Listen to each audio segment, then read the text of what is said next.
अस्सलाम वालेकुम and welcome to sports flow. मैं हूं दानिश अनीस। HBL PSL के सीज़न 10 का आज है तीसरा दिन और पिछले 2 दिनों में हमने HBL PSL की तमाम 6 टीमों को एक्शन में देख लिया है। Some of them look really good, लेकिन कुछ टीमों का स्टार्ट इतना कुछ अच्छा रहा नहीं है। आज HBL PSL के 10वें एडिशन में मैच खेला जाने वाला है। एक ही मैच खेला जाने वाला है, वो है क्वेटा ग्लैडिएटर्स और लाहौर कलंदर्स के दरमियान। लाहौर कलंदर्स को पहले मैच में इस्लामाबाद यूनाइटेड के हाथों 8 विकेटों से शिकस्त हुई थी।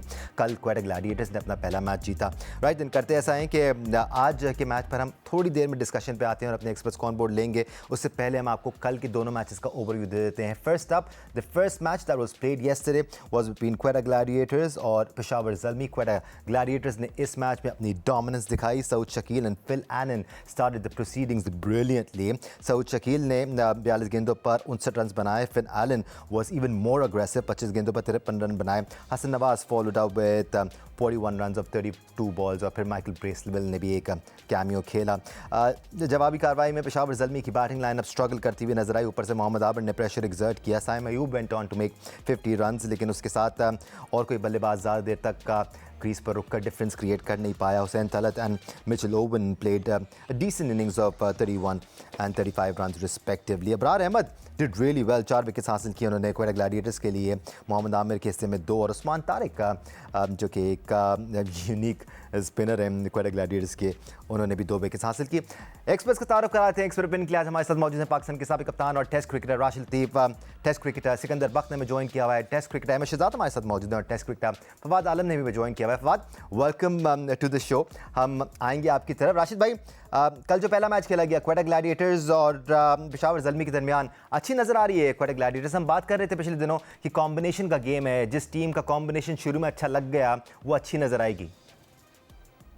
लेकिन क्वेटा ने अपनी बॉलिंग भी मजबूत की है। पहले भी यही बॉलिंग थी लेकिन और मजबूत लग रही है क्योंकि बैटिंग टॉप ऑर्डर अच्छी हो गई है। फिन एलन के आने से फर्क तो पड़ा है, तो पड़ेगा और आगे भी पड़ेगा। कल 4 इनिंग्स हुई है कराची में भी और पिंडी में भी, जिसमें क्वेटा की बॉलिंग सबसे अच्छी लग रही है इन चारों में। वजह शायद नजर आए क्योंकि बॉलिंग में टैप स्पिन की भी है और पेस की भी। मोहम्मद आमिर को लेके जेमिसन है, उनके बाद अबरार है और साथ में तारिक है, उस्मान तारिक है, जो कि शोएब मलिक भी बॉलिंग कर लेते हैं। तो इसमें बॉलिंग में अच्छी डेप्थ नजर आ रही है। दूसरी टीम में अगर देखेंगे कल जो मैचेस हुए उसमें 200 रन बने हैं और कराची वाला मैच देखें उसमें बाद में आते हैं लेकिन इस पे ही रहते। तो स्टार्ट बहुत अच्छा रहा जो कि क्वेटा ग्लैडिएटर का था। फिन एलन ने बहुत अच्छी बैटिंग की, उन्होंने स्टार्ट अच्छा दिया। तो यहाँ लग रहा है कि इस दफा क्वेटा स्लाइटली सी एज हासिल होगी उनको बैटिंग की वजह से। सऊद शकील भी अच्छा परफॉर्म किया उन्होंने भी, और नीचे भी आके लोगों ने जितने भी प्लेयर्स थे उन्होंने अच्छा परफॉर्म किया। बॉलिंग जिस टीम की अच्छी होगी यहाँ पे पूरे PSL में नजर जो आ रहा है, क्योंकि बैटिंग पिचेस नजर आएंगी और शॉर्ट बाउंड्री, यहाँ पे बॉलिंग आपकी अच्छी होनी चाहिए, जो क्वेटा ने पहले मैच में साबित किया है कि उनकी बॉलिंग बेहतर है।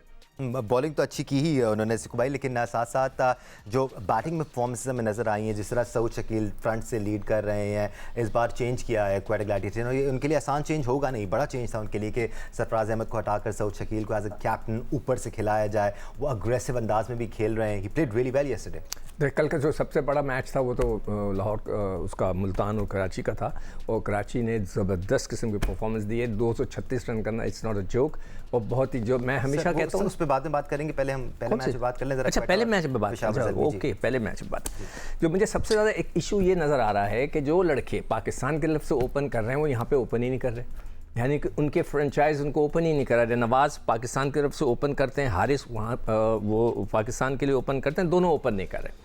तो मकसद कहने का क्या वो मेक शिफ्ट थे?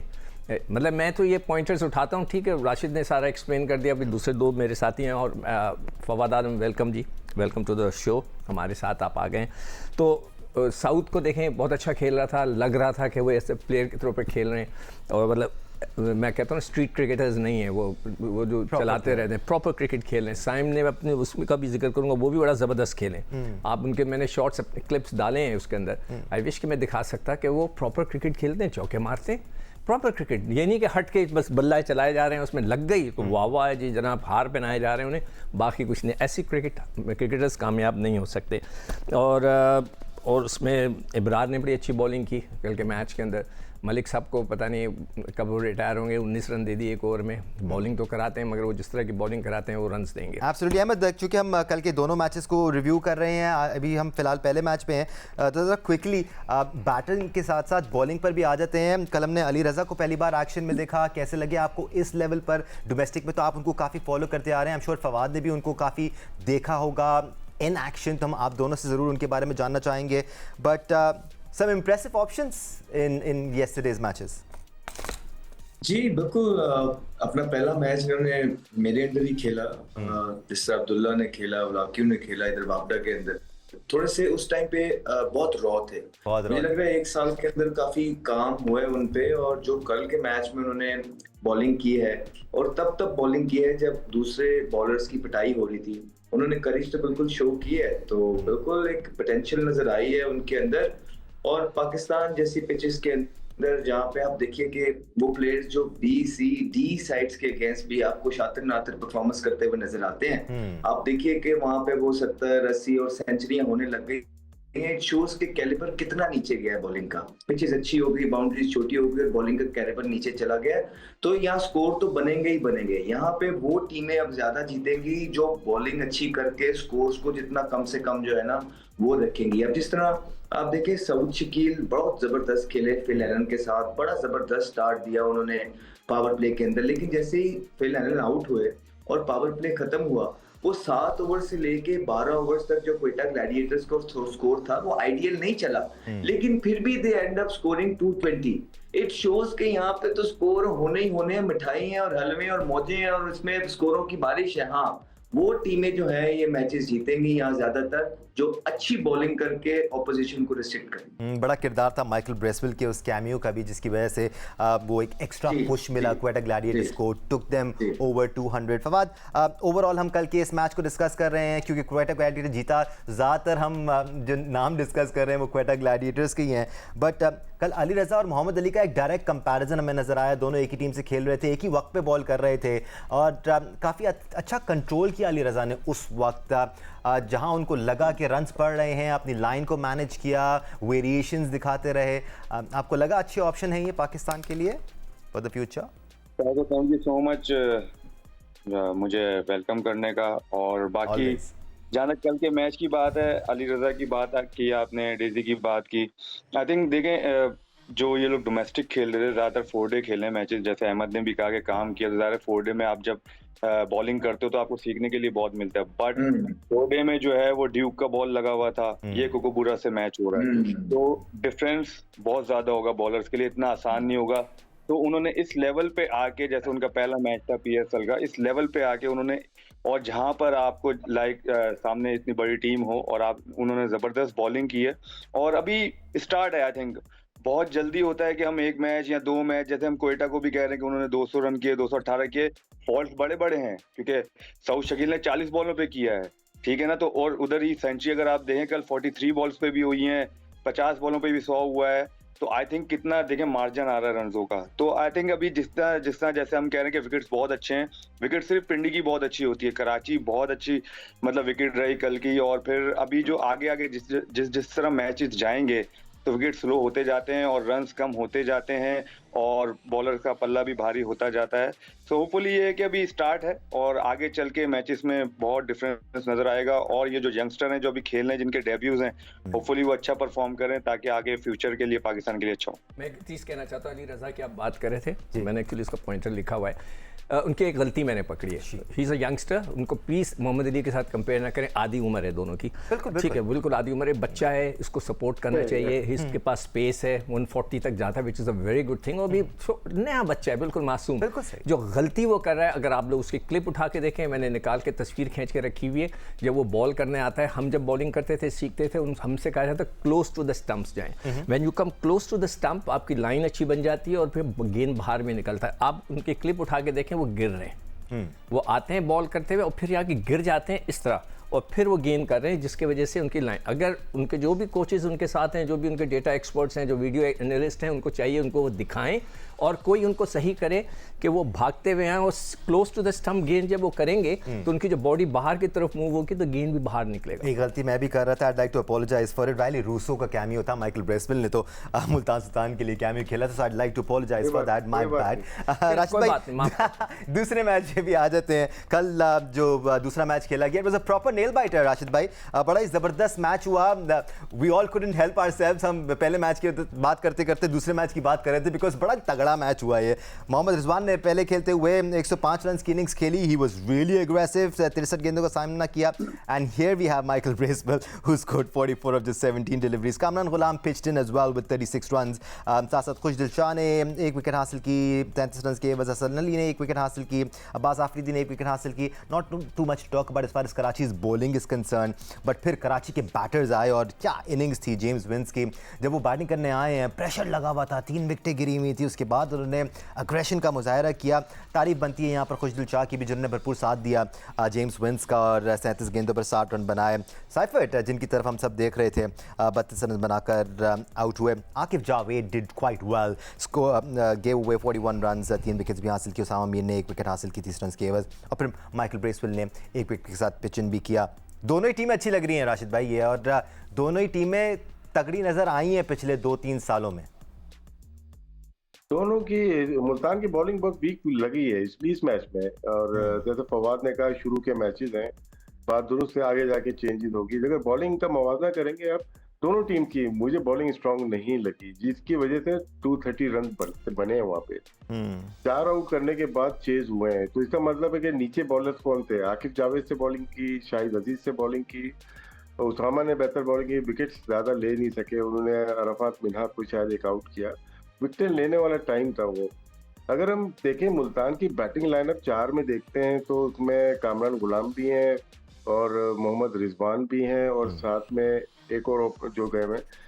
ये जो बैटिंग लाइनअप है 230 नहीं कर सकती है, मेरा अपना मानना है। ये मैं भी रॉन्ग, ये टॉप में 4 जो बैट्समैन है ये शे होप हो गए, ये 230 की लाइनअप नहीं है, जिनका मतलब कि बॉलिंग बहुत वीक थी।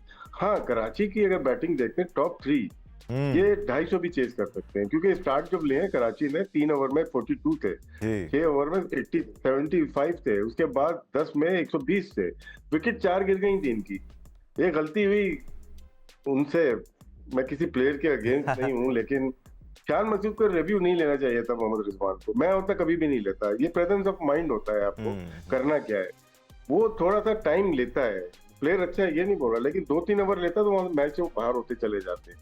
खुशदिल ने बहुत ही उम्दा, विंस तो आउटस्टैंडिंग ही खेले ना, और जो स्पिनर थे, जो पेसर थे, तो लेट डाउन किया। मुल्तान सुल्तान हमेशा से अपनी बॉलिंग से जीतता है। अब्बास आफरीदी इधर शिफ्ट हो गए, मोहम्मद अली चले गए वहां पे, और इनके पास बॉलिंग थोड़ी सी लग रहा है इस समय स्ट्रगल कर रही है। मोहम्मद हसनैन का इन्होंने कहा था कि फास्टेस्ट बॉलर है, वही नहीं खेला इनका। तो बहुत सारी चीजें जो शुरू के मैचेस में जो कि नजर आई, उसके ऊपर बात करना बहुत जरूरी है। कराची के टॉप 3 जो बैटर्स हैं वो बहुत ही आउटस्टैंडिंग नजर आ रहे हैं कराची के लिए, कोई शक नहीं है। बट राशिद भाई, ये जो शान मसूद का रिव्यू लिया था रिजवान ने, वो तो आउट हो गया था, राइट? वो तो हो गया था, क्लिक हो गया था। राशिद भाई कहने का मकसद है कि वो अगर नहीं लेते 2-3 ओवर शान मसूद खेलता। ओके, सॉरी सर, ठीक है। चले जी, all good, we sorted it out. अगर मेरी बारी है तो मैं जल्दी से बोलूँगा, कल आउटस्टैंडिंग मैच था। हमारे जितने भी सुपरस्टार हैं जो अपने आप को किंग कहते हैं, फलां कहते हैं, उनके लिए ये एक सबक है। मेरा उन सबको एक रिक्वेस्ट है, जो भी हमारे सुपरस्टार हैं। कल रिजवान ने 100 तो किया मगर हम जीते नहीं। हमारे जो लोगों की शिकायत है वो ये है कि लोग अपने रन्स करते हैं, उनकी टीम नहीं जीतती। कोई एक इनिंग मैं चाहता हूं कि बाबर खेलें, सेकंड इनिंग में चेस करते हुए 70-80 करें और टीम को जिताएं। मेरी एक रिक्वेस्ट है, मैं समझ जाऊंगा इन्फॉर्म हो गए हैं। कल जो मैच चेंज हुआ है वो सेकंड इनिंग जब वो चल रही थी उनकी अपनी कराची की, 16वें ओवर में चेंज हुआ है। 15वां ओवर जब था तो उस वक्त 167 के करीब उनका 150 रन्स थे, और उसके बाद चेंज होकर 21 रन दिए हैं जॉर्डन ने, 21 रन दिए आकिफ ने, फिर नीचे जो बेचारे शाहिद अजीज़ को क्यों दिया, नया बच्चा है, ऐसे मौके पे मेरे ख्याल से तो उसको नहीं देना चाहिए था। तो जो 15 ओवर थे 167 था, उसके बाद जो है 21 रन दिए, फिर 21 रन दिए, फिर 18 ओवर में 12 रन दिए शाहिद अजीज़ ने, तो मैच ख़त्म हो गया। तो ये वो 3-4 ओवर थे जिसका इम्पैक्ट पड़ा है, और बाकी जो है सारे लड़के खेल रहे हैं, और वही बात है कि जो हमारे पाकिस्तान से जो नंबर पे खेलते हैं वहाँ पे वो नहीं खेल रहे। बाकी आप दूसरे फ्रेंचाइजीज की अपनी अपनी प्लानिंग्स होती हैं, वो उसी के तहत चलते हैं। बट फवाद, जिस तरह हम बात कर रहे हैं कि दोनों ही टीमों का बॉलिंग अटैक को इतना अच्छा नहीं लगा, then again to play devil's advocate, जब इतने रन्स लग रहे हों और इतनी ज़बरदस्त बैटिंग पिच हो तो अच्छे अच्छे बॉलर्स भी थोड़े से फीके नज़र आते हैं। अनफॉर्चुनेट हो जाएगा थोड़ा सा कि हम बॉलर्स को थोड़ा सा हार्शली क्रिटिसाइज़ कर लेंगे क्योंकि बहुत ज़बरदस्त पिच था बैटिंग के लिए। विकेट तो बहुत जबरदस्त था, लेकिन जब 234 आप करते हैं तो बॉलर का पल्ला बहुत भारी होता है, क्योंकि एज अ बैट्समैन आपके लिए इजी नहीं होता, क्योंकि जब पहला ओवर शुरू होता है तो आपको ऑलमोस्ट लाइक 12-13 रन का एवरेज चाहिए। तो वो आसान नहीं है, क्योंकि बॉलर्स को भी पता है कि भाई बैट्समैन मेरे ऊपर आएगा, ये पहली इनिंग तो है नहीं कि वो टाइम ले गए, जो भी है जितना उन्होंने टारगेट सेट करना उन्होंने टारगेट सेट था। तो इतना आसान भी नहीं था बैट्समैनों के लिए। आउटस्टैंडिंग खेले विंस, जैसे राशिद भाई ने भी कहा कि विकेटें गिरती रही, लेकिन उनका अगर आप रन रेट देखें वो जो है तकरीबन 10-12 से ही खेलते गए ऑलमोस्ट। तो ये जो है बहुत बड़ी बात थी, और मेरे ख्याल से विंस डेट था कल, क्योंकि उन्होंने जहां शॉट्स मारे वहां लगे। उनके बल्ले पे बॉल तो ऐसे आ रहा था कि वो टाइम भी कर रहे थे, तो वन बाउंस चौके हो रहे थे, और उसके साथ खुशदिल बहुत अच्छा खेला। बात वही है कि जो लास्ट ईयर जो बॉलिंग थी मुल्तान की, वो बॉलिंग नहीं है, तो इतना आसान नहीं होगा, क्योंकि डेजी भी खेलता है, डेजी ऊपर से इनको 1-2 विकेटें लेके देता था, और वो नीचे भी बॉलिंग बुरी नहीं करता था। और अब्बास से बहुत फर्क पड़ेगा।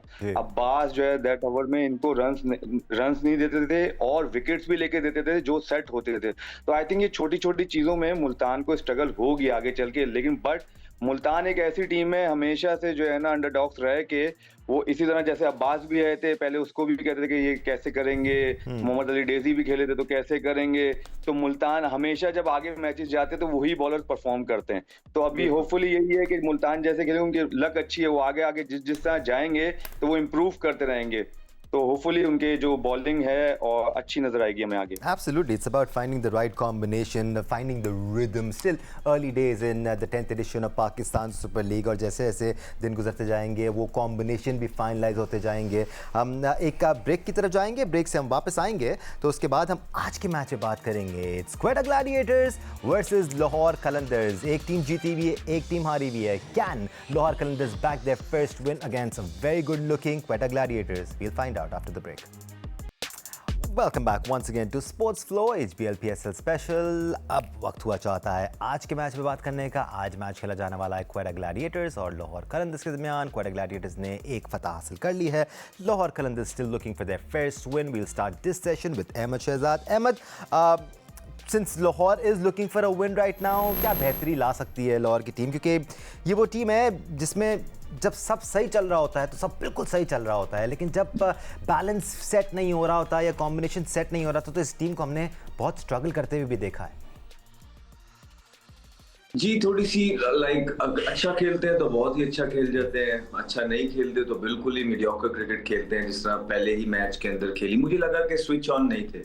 मुझे लगा कि सोशल मीडिया बीटीएस की एक्टिविटीज में बहुत ज्यादा इनका रुझान था, जो प्रैक्टिसेस रिक्वायर्ड थी टीम को जेल करने के लिए वो चीज अभी नजर नहीं आई है। फिर उनके जो सीनियर प्लेयर्स भी अगर आप देखें, फखर जमान पे बहुत ज्यादा रिलाई करते हैं। 2 जो टूर्नामेंट जीता है लाहौर कलंदर, उसमें आप देख लें फखर जमान की परफॉर्मेंसेस देख लीजिए और राशिद खान की परफॉर्मेंसेस देख लीजिए। उसके अलावा आपको कोई भी ऐसी स्टैंड आउट परफॉर्मेंसेस नहीं नजर आएंगी लाहौर कलंदर की टीम से। ये दोनों के सर पे ही वो टूर्नामेंट जीता, तो और दूसरे लोगों को भी हाथ खड़े करने पड़ेंगे। लाहौर कलंदर की टीम में 11 लड़कों की टीम है, 15 का स्क्वाड है। सो हम ये देखना चाहते हैं कि लाहौर कलंदर जो डेवलपिंग प्रोग्राम होता है पिछले 10 सालों में से, हारिस रऊफ वहां से वो लेके आए, बड़ी जबरदस्त बात है, वो पाकिस्तान को सर्व कर रहे हैं। शाहीन पे इन्वेस्टमेंट हुई, लेकिन उस 10 सालों में जब से ये है और कोई प्लेयर इस तरह का आ नहीं रहा। और पिछले मैच में भी जो ओपनर उन्होंने खिलाया है, उनका जो नाम है मोहम्मद, नहीं थोड़ा सा मिस कर रहा हूँ,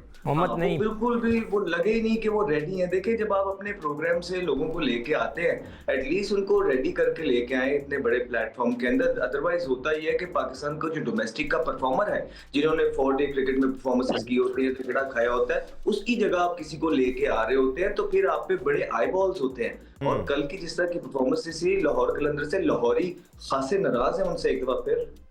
एब्सोल्युटली। और अब वो वाबस्तगी नज़र आना शुरू हो गई है मुख्तलिफ इलाकों की अपनी अपनी फ्रेंचाइजीज़ की टीम से, which is good, which was what we set out to do. Abdullah Shafique बड़ा ज़बरदस्त खेले थे सिकू भाई, इसमें कोई शक नहीं था। हम आपकी तरफ भी आते हैं, लेकिन उसके साथ साथ राशिद भाई, बीच में अगर हम मिडल ऑर्डर देखें तो ऑप्शन इनके पास बुरे नहीं हैं। सिकंदर रज़ा है बीच में, कुशल परेरा आ जाते हैं जिसको ये खिला रहे हैं, ऊपर से जैसे अहमद कह रहे थे फ़खर जमान भी इनके पास हैं, डारल मिचेल फिर इनके पास हैं। शायद कुछ ज़्यादा हाईली मिडल ऑर्डर में उन पर रिलाई किया इन्होंने पिछले मैच में, डिलीवर नहीं करके दिया, बट लड़के तो अच्छे हैं इनके पास। नहीं, प्लेयर तो सब तमाम टीम के पास अच्छे हैं, खेलना कैसे है ये मेन है ना। पावर प्ले में नो डाउट फखर जमान मौजूद हैं, लेकिन इनका रिकॉर्ड अगर देखते हैं पावर प्ले में कभी भी ये 150 के या 170 के स्ट्राइक रेट से नहीं खेले। ये पावर प्ले के बाद शुरू होते हैं मेनली फखर जमान। अब कितने मैच में पावर प्ले से बाहर वो बैटिंग करने आएंगे, तो सेम उनको चाहिए फखर जमान, जो कि पास में 2 साल पहले जैसे अहमद ने बात की कि वो खेल सकें। अब्दुल्ला शफीक है उनके पास, उनका एक मोमेंटम है, वो सेट होकर बैटिंग करते हैं, वो अच्छे शॉट्स खेलते हैं, विकेट को रखते हैं। लेकिन जो हम इस्लामाबाद यूनाइटेड की सोच देख रहे हैं, जो क्वेटा ग्लैडिएटर की सोच देख रहे हैं, जो कराची किंग्स की रात में सोच देखी या खेल देखा, पावर प्ले में ज्यादातर ये फॉरनर्स पे ट्राई कर रहे हैं। यहाँ पे इनके पास मिडिल ऑर्डर में डारल मिचेल मौजूद हैं, सिकंदर रजा मौजूद हैं और बिलिंग्स हैं, और ये मिडिल ऑर्डर में अच्छा परफॉर्म कर सकते हैं।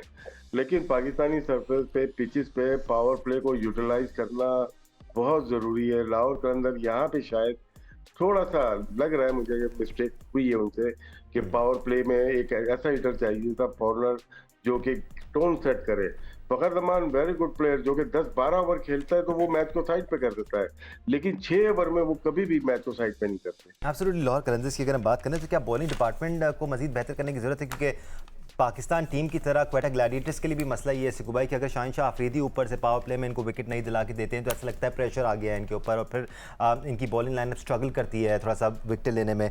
क्या स्पिन बॉलिंग डिपार्टमेंट में आसिफ अफरीदी के साथ कोई और ऑप्शन आजमाया जा सकता है लाहौर कलंदर्स की जानिब से?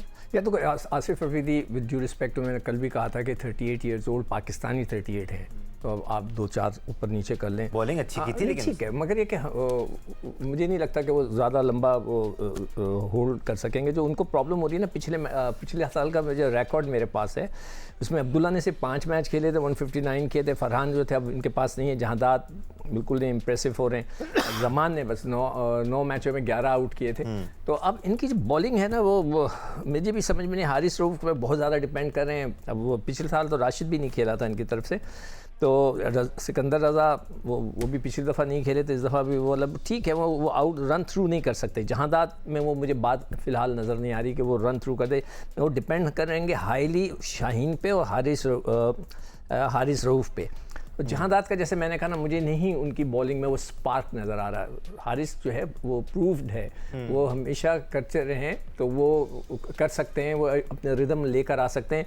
शाहिन अफरीदी भी कल बिल्कुल उनका गेंद स्विंग नहीं हुआ जो पिछला मैच वो खेले, तो मुझे थोड़ा सा उनकी बॉलिंग पे डाउट्स आने शुरू हो गए। फवाद, लीड क्रिकेट का कुछ यही मसला है, एट टाइम्स आपके पास सब कुछ होता है, तमाम तरह रिसोर्सेज होती हैं, आपको ऑन पेपर टीम अच्छी तगड़ी नज़र आ रही होती है, बड़े नाम होते हैं, लेकिन किसी ना किसी तरह से वो जो कॉम्बिनेशन खेल रहा होता है वो जेल नहीं हो रहा होता, साथ चल नहीं रहा होता। लाहौर कलंदर्स के साथ इस साल अब तक हमें यही मसला नज़र आया, ऑल्दो एक ही मैच हुआ है, शायद थोड़ा सा हार्श हो जाएगा बहुत ज़्यादा क्रिटिकली एनालाइज करना। देखिए, जहाँ तक शाहीन और रऊफ की बात है, वो स्ट्रगल कर रहे हैं, उनसे परफॉर्मेंस अगर आप देखें तो उस तरह की नहीं आ पा रही जिस तरह की हम जो है चाहते हैं, मतलब हम क्या पूरी कौम चाहती है। तो आई थिंक वो अभी पहला मैच था और हारिस रऊफ के होते हुए और शाहीन अफरीदी के होते हुए दूसरे बॉलर से अगर हम जो है तवक्को करें तो फिर हमारी गलती है। आई थिंक उनको ज्यादा डिलीवर करना चाहिए, इतने एक्सपीरियंस प्लेयर हैं और कप्तान भी हैं। और जैसे जहादात की बात की, जहादात देखें मेरे ख्याल से 1-2 साल से खेल रहे हैं, लेकिन कुछ ऐसा कोई एक्स्ट्राऑर्डिनरी उन्होंने कोई काम नहीं किया है जिस तरह की हम उन पे मतलब बात करें कि उनकी, हमने एक तो उनको ऑलराउंडर बना दिया, 2 छक्के मारने से तो इधर ऑलराउंडर बन जाते जी।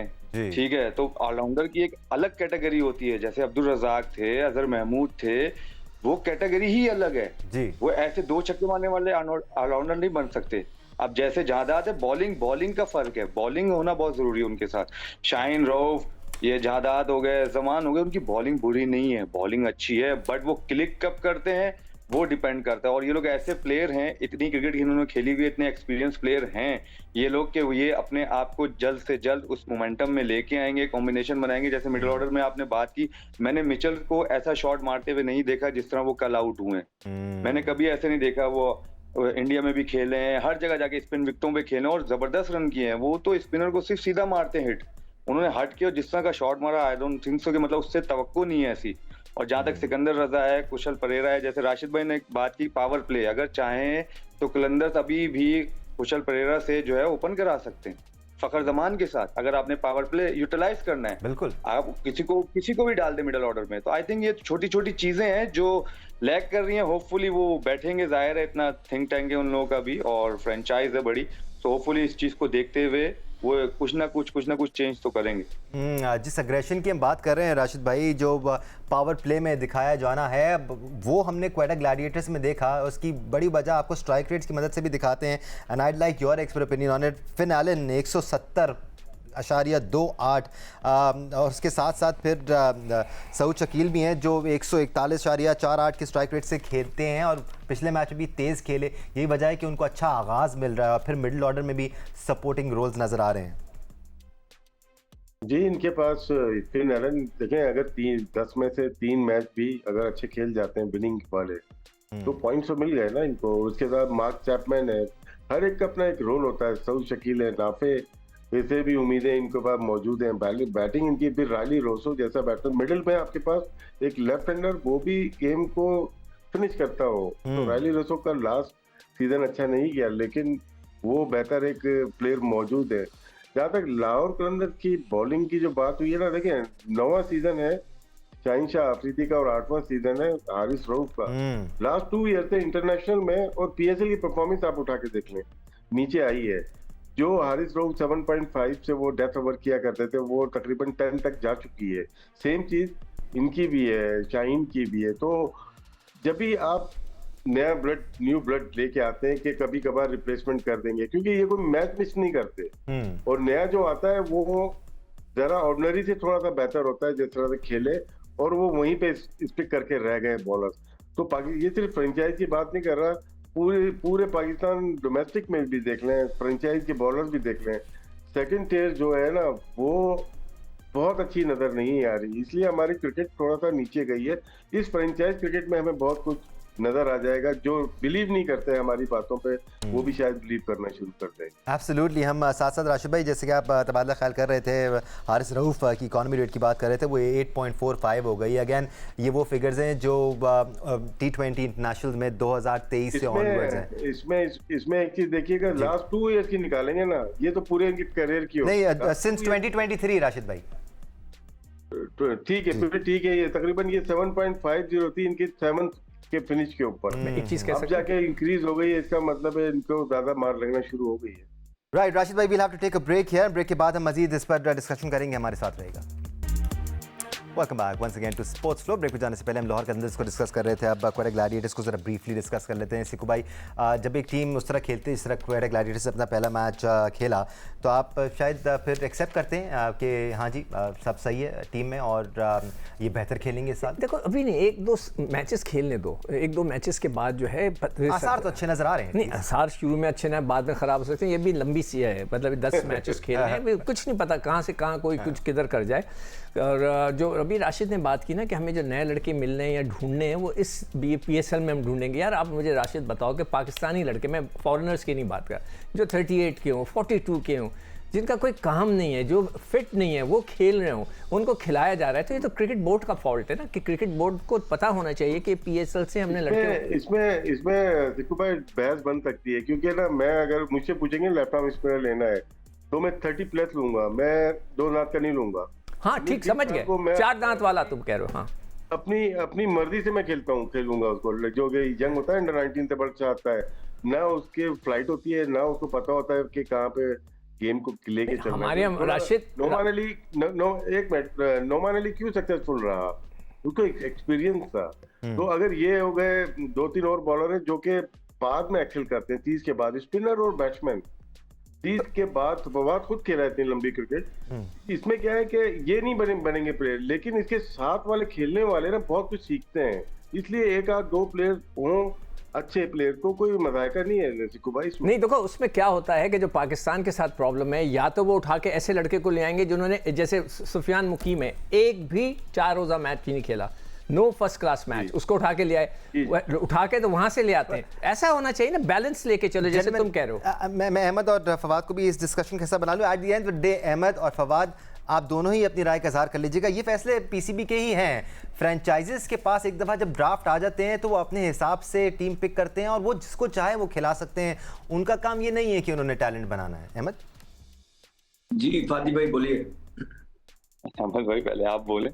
पहले आप में टाइम निकल जाएगा भाइयों। जी फ्रेंचाइज का अपना ही डिसीजन होते हैं, लेकिन कहीं ना कहीं आप एक प्लान तो देते ही है ना फ्रेंचाइज को कि हमारी पीसीबी अगर है तो पीसीबी ने प्लान तो देना ही है ना, म्यूचुअल अंडरस्टैंडिंग के साथ काम करने के, यार हम पाकिस्तान की क्रिकेट यहाँ पे खड़ी है, हमें इस चीज की जरूरत है, तो जितना ज्यादा से ज्यादा आप इस चीज पे काम करेंगे उतना ही मुल्क का भी फायदा होगा। ये हमेशा म्यूचुअली कॉर्डियली चला जाता है। ऐसा बिल्कुल भी नहीं होता कहीं पे कि बिल्कुल जो है आप फ्रेंचाइज पे चीजें छोड़ के चल रहे हैं। नहीं, अगर सारी चीजें फ्रेंचाइज पे छोड़नी है तो फ्रेंचाइज कंप्लेन क्यों कर रहा है कि पीसीबी को हमारे साथ खड़ा होना चाहिए, इन्वेस्ट करना चाहिए और क्रिकेट को मिलके ऊपर लेके जाना चाहिए। नहीं, ये हैंड्स इन हैंड होते हैं। यहाँ पे जितने मुंह उतनी बातें, लोगों ने सिर्फ ये बना दिया जी फ्रेंचाइज क्रिकेट है, पता उनको कुछ है नहीं, सारी जिंदगी वो यही कहते हैं। नहीं भाई, जो फ्रेंचाइज क्रिकेट होती है वो उस मुल्क के बोर्ड के साथ कॉर्डियली चलती है और म्यूचुअली मुल्क का फायदा करती है। और फवाद, बस टाइम खत्म होने वाला है। सब बातों की एक बात, क्वाइट अ ग्लैडिएटर जो पिछले 2-3 सालों से फीकी नजर आ रही थी, इस बार काफी स्पाइसी नजर आ रही। भाई स्पाइसी, वो पहली हांडी जब बनती है वो स्पाइसी बन जाती है, आगे अभी पता चल जाएगा स्पाइसी है या कैसे नॉर्मल रहेगी। ठीक है, और आपको लगता है कि नॉर्मल रहेगी या स्पाइसी ही रहेगी? नहीं देखें, इस दफा कॉम्बिनेशन उनका अच्छा है, क्योंकि खुदाया शुक्र है कि उन्होंने 6 ओपनर नहीं लिए हुए, मिडिल ऑर्डर पे खेलने हैं, तो ये सबसे बड़ी बात है उनके पास। और इनके पास 2 स्पिनर्स अच्छे हैं, तो कॉम्बो अच्छा नजर आ रहा है आफ्टर 4 से 5 साल बाद कोयटा के पास। राइट, फवाद आलम, राशिद लतीफ़ साहब, अहमद शहजाद, सिकंदर बख्त, आप सबका बहुत शुक्रिया हमें ज्वाइन करने के लिए। पाकिस्तान सुपर लीग के 10वें एडिशन का आज एक ही मैच खेला जाने वाला है। पाकिस्तानी वक्त के मुताबिक रात 8 बजे रावलपिंडी क्रिकेट स्टेडियम से एक्शन लाइव नज़र आएगा आपको। Enjoy the match. आज के लिए स्पोर्ट्स फ्लोर से इतना ही। अल्लाह हाफिज़।